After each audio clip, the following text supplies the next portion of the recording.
everybody, welcome back to Let's Play Great Ace Attorney 2. We're in our trial. This is V-Diffuser. In our last episode, we figured out that Madame Tuspells is being ransomed for some kind of waxwork. So anyway, here we are. Let's go. Yeah. I can't believe it's been 6 months since I was last allowed to work in court. And now here I am, back at the Old Bailey. Ah, Mr. Naruhodo. Morning, Professor Hairbrained. I don't understand. It doesn't make any sense. The atmospheric pressure in here is off the charts. I've never felt anything like it. It's crushing me. I feel it every time I'm here. Like gravity. Well, this is Britain's highest court. But are you telling me it's fitted with some kind of device that can actually control air pressure? I think it's probably all outlined. Ah, yes, well... You won't let me down, will you? Mr. Naruhodo? I'm counting on you in today's trial. To save my life! To save the secret of my super high voltage instantaneous kinesis machine from being made public. Yes, I understand. I know what I have to do. I just have to establish that the explosion 2 days ago was nothing more than an accident. Well, I'm sure there's nothing to worry about, really. Justice will prevail. My commiserations, Mr. Naruhodo. You appear to be lumbered with a most tiresome case here. Mr. Jones, I didn't expect you to see you here. That was very mean, Rono, leaving me alone at home with Hurley. It took me an hour to wake him. Is it? Are you? Sherlock Holmes? Indeed, sir, I'm he. Sherlock Holmes. Oh, I've heard all about your exploits, even whilst living in Germany.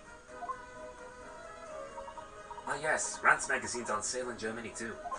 This month's installment was sublime. Your deduction in the adventure of Silver Blaze was wonderful. Ah yes, a memorable case indeed. It concerned a snake, I seem to recall. Now, that was a speckled band. Well, thank you for coming. I do appreciate your support. I'm sorry to disappoint you, my dear fellow, but I'm afraid I can't stay. Oh? I've urgent business at Madame Tuspells. You mean your waxwork job? No, the waxwork abduction, of course. Madame has engaged my services. So, you're trying to get to the bottom of the ransom note, aren't you? The week's wages depend on it. As a safe return of the waxwork, naturally. As such, I intend to give it my undivided attention. Oh well, never mind then. I understand. Of course, with my skill of observation and reasoning, resolving the matter will be as easy as proverbial pie. I shall return forthwith. But until I solve the case, I shall have no money to afford a pie of any description. Oh, then you must absolutely give it your full attention, Hurley. Quite, Iris, quite. Life is riddled with irony, you know. Whenever I give something my full attention, I have a quite insatiable desire for pie. One of the universe's intractable mysteries, you might say. Oh yes, quite, definitely, absolutely, I totally understand. Is someone a little starstruck? I wish you the very best of luck, Professor Hairbrained. Why, thank you. Before I depart, Mr. Naruhodo, a word in your ear, if you please. What's this about? As you've remarkably little grounding in science, I feel I ought to inform you. As compelling as the super high voltage instantaneous kinesis hypothesis may be, a practical implementation, such as was attempted by the professor at the Great Exhibition, is quite impossible. Well, you don't have to tell me that. But the professor said the demonstration was a success. Yes, it would appear that he fervently believes it was. I've read Professor Bunnybrain's paper about it too, Bruno, and I have to say, I'm sure it can't be done. It could barely be done theoretically, let alone practically. So he's completely barking up the wrong tree. Yeah, we don't have teleportation here. But how can an experiment that had no possibility of succeeding in fact succeed? That's contradictory. Damn straight it is. And it's that contradiction that will be at the heart of the trial, I'm no doubt. What's that supposed to mean? Now, I must hurry along. I wish you the best of luck, my dear fellow. See you later, Hurley. I'm going to be very upset if my camera cuts out again. Well, it looks like you're on your own today, Bruno. Chin up, you can do it. What about you, Iris? Oh no, I'm afraid I can't help. I have something I need to do. I see. It's gonna be a big surprise for you when you find out what it is. That sounds ominous. Counsel for the defense and the defendant. Court's about to be in session. Make your way to the courtroom at once. We're on our way. Why couldn't we have just had a regular trial? An experiment that the laws of science say can't possibly succeed. And a scientist who's convinced that it did. That's the riddle you gotta unlock here, Renosuke. That's the key to the case.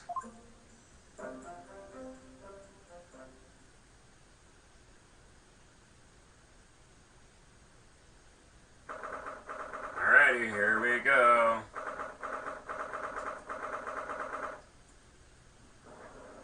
There he is. There's the judge up there.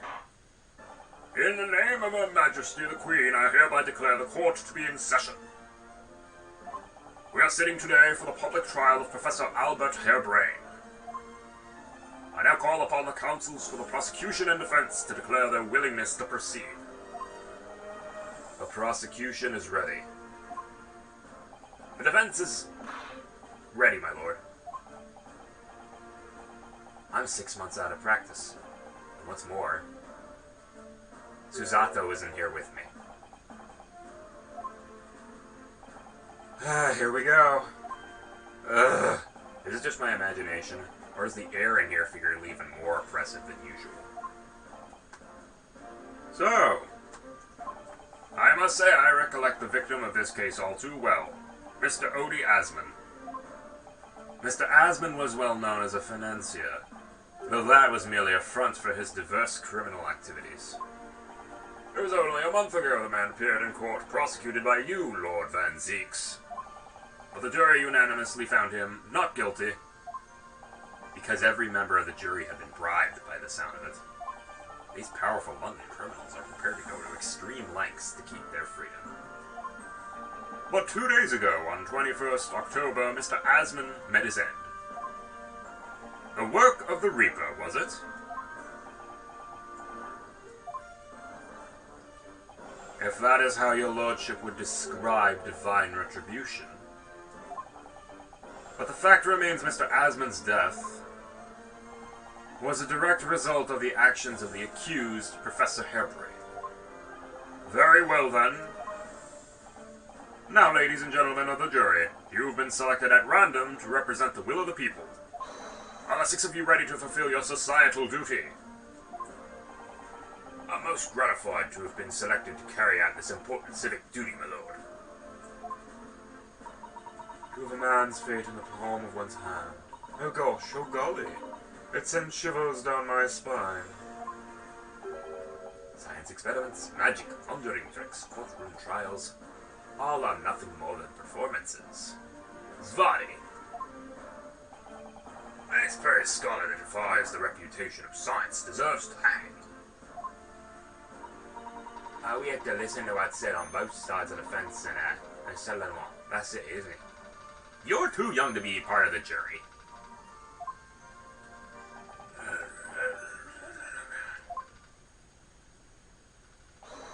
What about this, Monday? What about this at all? Put the gun down slowly. That's the police killer Automole look-alike. Again. And he's as exhausted as ever, it seems. Why do we have a 10-year-old in the jury? Now, as I'm sure you are all aware, the incident we are here to judge today tragically took place at the Great Exhibition shortly after its opening. Though the death toll could have been far worse, with the exception of the victim, no one was killed. Nevertheless, the dream of the science being exhibited rapidly turned into a nightmare for spectators. A tragic turn of events, and as such the eyes of all London, no, of the whole world, will be on this trial. It is our duty to reach a swift and just conclusion, I feel. So, your opening statement, please, Lord Van Zeeks. At the heart of this incident is technology never before demonstrated anywhere in the world. One of science's latest development, I take it? The government is keen to capitalize on the Great Exhibition to improve Britain's technological advantage. The technology being demonstrated by the accused was described as super high voltage instantaneous kinesis. Good Lord! It's designed to disassemble human subjects using extremely high voltage electricity and beam them instantaneously to another location where they are subsequently reassembled. Is such a thing even within the realm of possibility? Well, I don't believe it. That's for sure. Disassembling people with electricity. My goodness, how shocking. That one was bound to be made somehow. Ah, the whole idea is absurd. Hypothesis would never stand up to scrutiny. Sir, I believe you are a fellow of the Royal Society, are you not? An expert in your field? Ooh, we got the big guns here. I am, and my word on the matter can be considered final. Instantaneous kinesis is poppycock. So this expert and Mr. Sholmes are in agreement. It's impossible. What is the prosecution's view on the matter? The prosecution would assert that the accused's instantaneous kinesis demonstration was a success. What? What? Right.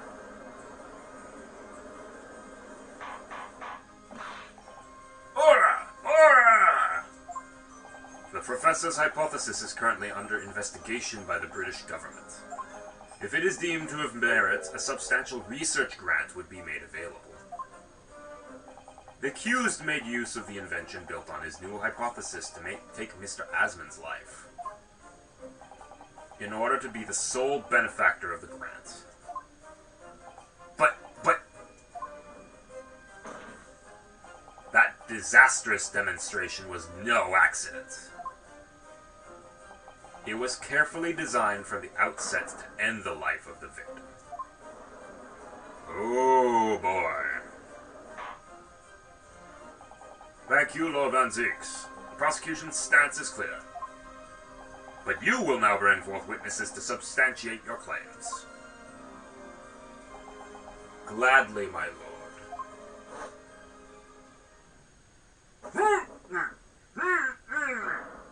Bailiff, show the first witness to the stand.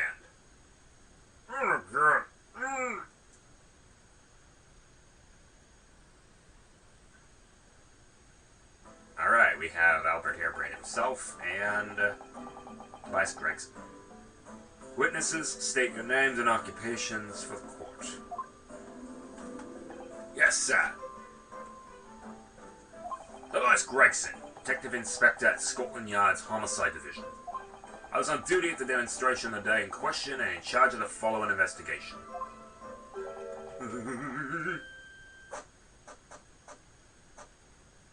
Albert Hairbrained, scientist. You were born in England, and we have been carrying out research in Germany in recent years, correct? Yes, that's right. After graduating from university in Britain, I went to work in Germany and made an amazing discovery, which is what brought me back.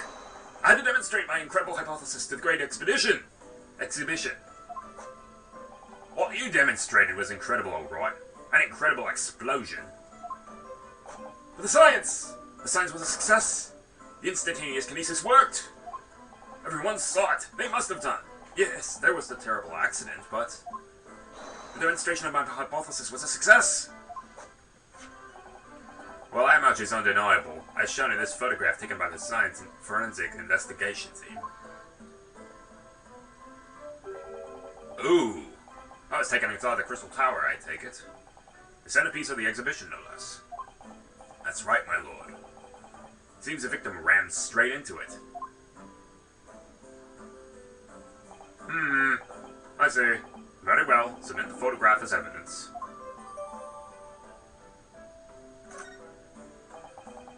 As God's heir, the victim of the incident was Mr. Mr. Odious Man. Heh. There have been a number of allegations made against the man, but putting him aside for the time being. He was the man who financed the research for the experiment and the demonstration itself. I see. So to summarize the situation, the defendant is accused of taking the life of the man who funded his work. Would that be correct? Exactly. But couldn't it be that the explosion was caused by some malfunction in the apparatus used for the demonstration? That's right! That must be it! My splendid machine! My poor splendid machine. You saw it yesterday, didn't you? We can't even examine the wreckage thanks to the Special Dispensation for Scientific Equipment Act. What? The wreckage? The wreckage? Well, that being the case, how can the facts be established? How can it possibly be determined whether this was an accident or deliberate and malicious act? Extremely simply, my lord. I beg your pardon? Isn't that right, witness? What? Sorry, me? No, your neighbor. Yes, sir, it was murder, plain and simple. Anyone could state that with complete certainty. What? How can you possibly think that? Thank you, Inspector. I think we'd better proceed to formal testimony. You will explain to the court on what grounds you claim the experiment to have been a front for murder.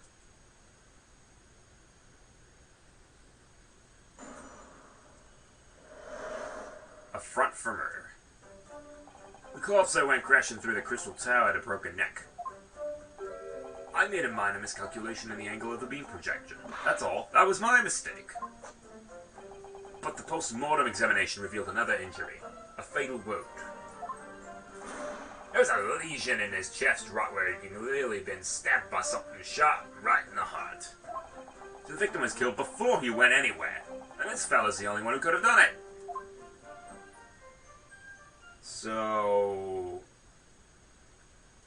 an extraordinary business. In addition to suffering a broken neck, the victim was stabbed in the heart. Information I would really like to have heard from someone other than the judge. Carnus's death would have been all but instant from a wound like that. You could say, in fact, that the victim was killed twice by the accused. No, no, and no. That couldn't be further from the truth. I have the experiment plan document that was submitted to the security team. The victim stood himself inside something called the birdcage, ready to be beamed instantly. And second level of a Crystal Tower, about 25 yards away. The experiment did not go according to plan. However, the machine was put into operation. There was a large explosion. The blast caused the beam transmitter to point higher than intended. Accordingly, the kinesis resulted in the birdcage materializing in midair, from where it subsequently fell, crashing through the glass of the Crystal Tower's large round window. Oh, come on, that can't be it. One assumes the victim's neck was broken upon impact with the tower then. I'm so sorry, I didn't mean for this to happen. The machine was just too powerful. Honestly, really, I swear it was an accident. A terrible accident.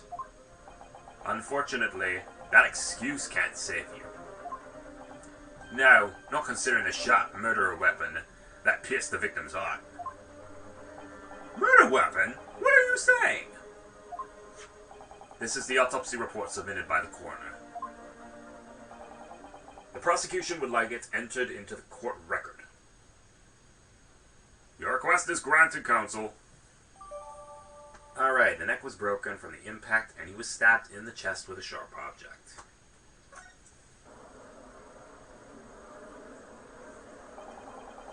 Other than person you know, it's all a whole ludicrous performance. And the only person on the stage with Mr. Asman was that disgraceful excuse to a scientist.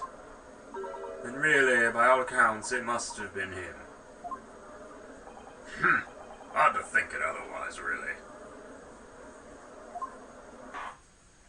Very well, counsel for the defense. Proceed with the cross-examination, please. Yes, my lord. I need to focus here. Ow! It's been a while. Okay.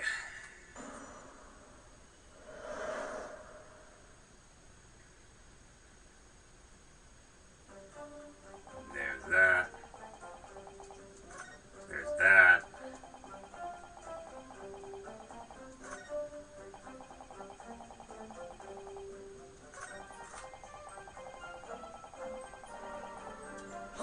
Alright, what was he stabbed with? The defense knew nothing of this crucial information. The prosecution received this report from the forensic investigation team only this morning. There was the first we knew of it as well. I can only apologize for the impossibility of informing the defense. Sarcastic and insincere? Thanks. So what was the nature of this sharp object? Among the accused tools that were in use at the demonstration, one is of particular interest. This. We found that... Ah yes, that would appear to be some kind of screwdriver, wouldn't it, Counts? Ah! There he is! My trusty little companion, Andrew!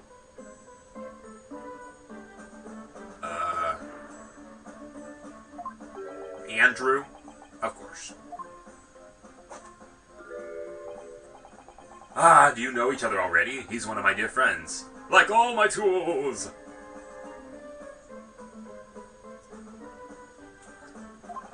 I've named them all, you know. We're one big happy family.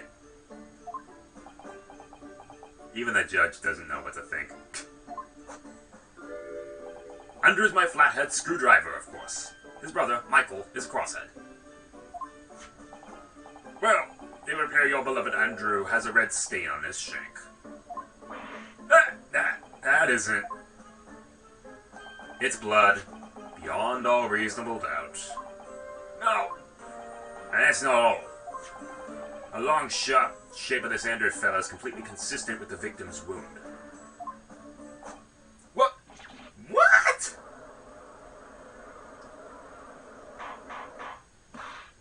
Order! Order!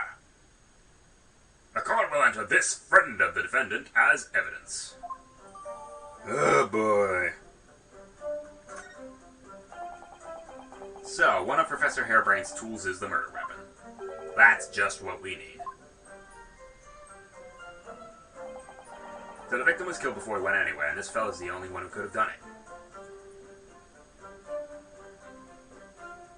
Alright. What grounds do you have for saying that? Hey, you really need to ask. There are only two people on that public experimentation stage, in front of the whole crowd. The victim, Mr. Odie Asmund, and the accused, Professor Hairbrained. And we know for certain that before the experiment, the victim was alive. That's right, I saw him with my very own eyes.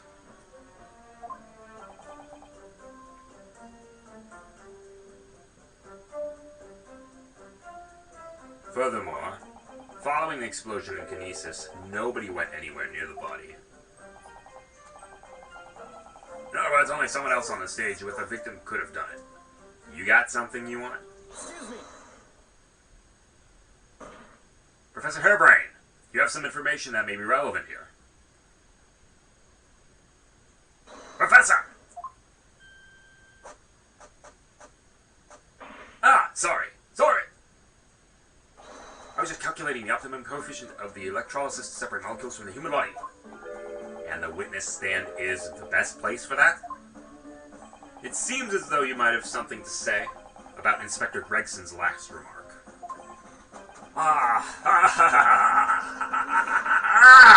Yes, that's right! Of course! He just said that nobody else could have done it, didn't he? Yeah, that's right. Who else could have stabbed the victim, eh? I don't know, but there's no way I could possibly have stabbed Mr. Asman, as you say. Eh? Explain, please, Professor. Of course, this cold-hearted policeman may not be aware, I suppose. But humans are warm-blooded mammals with blood running continuously through their veins. I did. Then surely you see, if I plunged something the size of Andrew into the man's chest, the whole stage would have been a bloodbath. No, a blood swimming pool.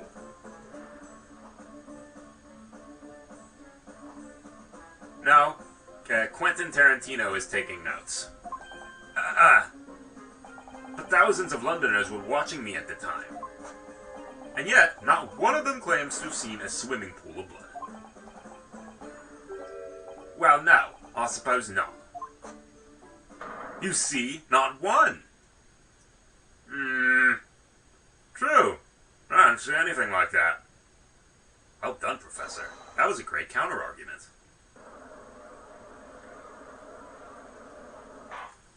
Order! Already he's out with a drink. Pray forgive the discourtesy if I save a drop from my hollow chalice to accompany my old friend's adducing. Here's to you, Albert. Oh, you're too kind, Barack. But I'm really not a patron yet. No, you're not. No? You neglected to mention one crucial possibility. I have. A particular situation in which very little bleeding would result from a stab wound. Ah, of course. Inspector, enlighten the court, please. Yes, sir. Where are they going with this? Very well. You will amend your formal testimony now, Inspector Gregson. The weapon the victim was stabbed with must have been left in his body while he was beamed through the air.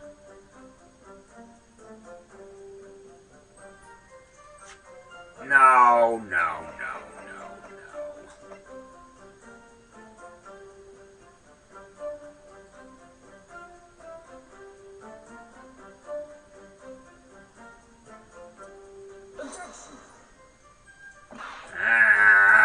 I didn't do it right.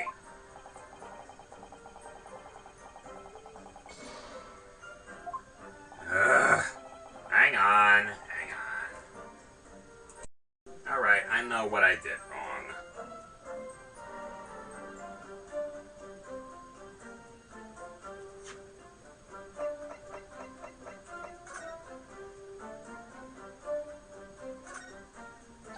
This is blood. Mr. Asman's, no doubt. This is a problem with looking at murder weapons.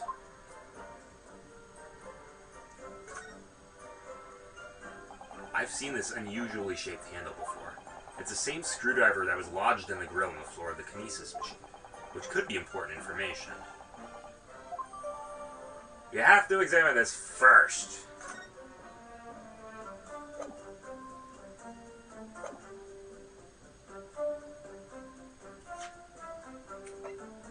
There! You say that while the weapon remains in the body, there's very little bleeding. Is that unequivocal? Look, there was no blood in the experimentation stage, even though that's where the fellow was stabbed. The only explanation for that is the screwdriver was still in his body, stopping any heavy bleeding. It's common medical knowledge, my learned friend, even in your side of the world. Yeah, but about this screwdriver. The thing is, we actually saw it at the scene ourselves, on the experimentation stage. What? It was on the floor by the wreckage of the machine, poking through the metal grill. I went to pick it up, but the detective here stopped me. Isn't that right, Inspector Gregson? You come to mention it, yes. Inspector, are we to understand you permitted the defense counsel to investigate? That you contravened the Special Dispensation for Scientific Equipment Act? No, not at all. I wouldn't do that. I just let him look, nothing more. I was very clear, he wasn't to touch a thing. Yes, that's true. This screwdriver was in plain sight, on the stage. But it shouldn't have been, should it? But what are you getting at? If this tool had been in the victim's body when the victim was beamed away by the machine, then it shouldn't have been in the stage. That's right. It should have been beamed across to the Crystal Tower along with Mr. Asman, and been found still lodged in the victim's chest.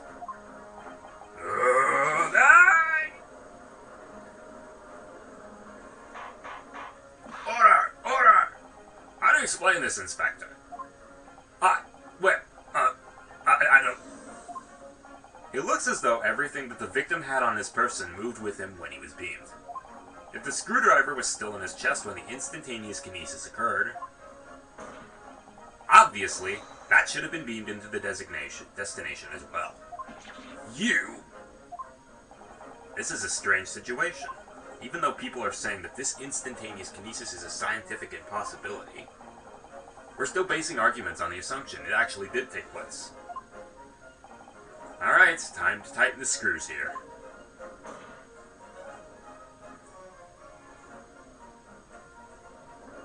My lord, if the prosecution is unable to explain this inconsistency in its argument, we can only conclude the testimony given in support cannot be relied upon. Lord Van Zeeks is stumped. That definitely wasn't him. You have something to say, witness? Yes, I knew it. It bears out. Equations hold. Mr. Naruhodo, don't worry. About what? Without delving into the details, there's no inconsistency. What?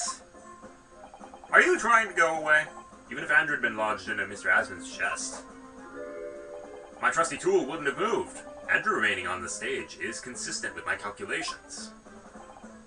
What? In what world is that consistent?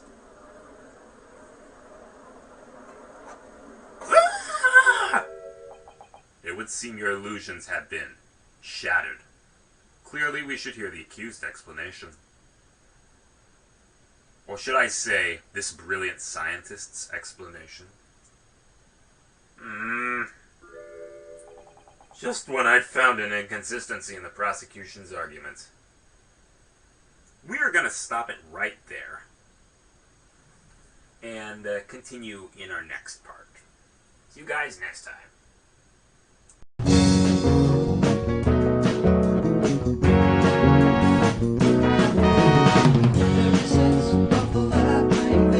Have no doubt, I'm in control. You may think chasing ghosts is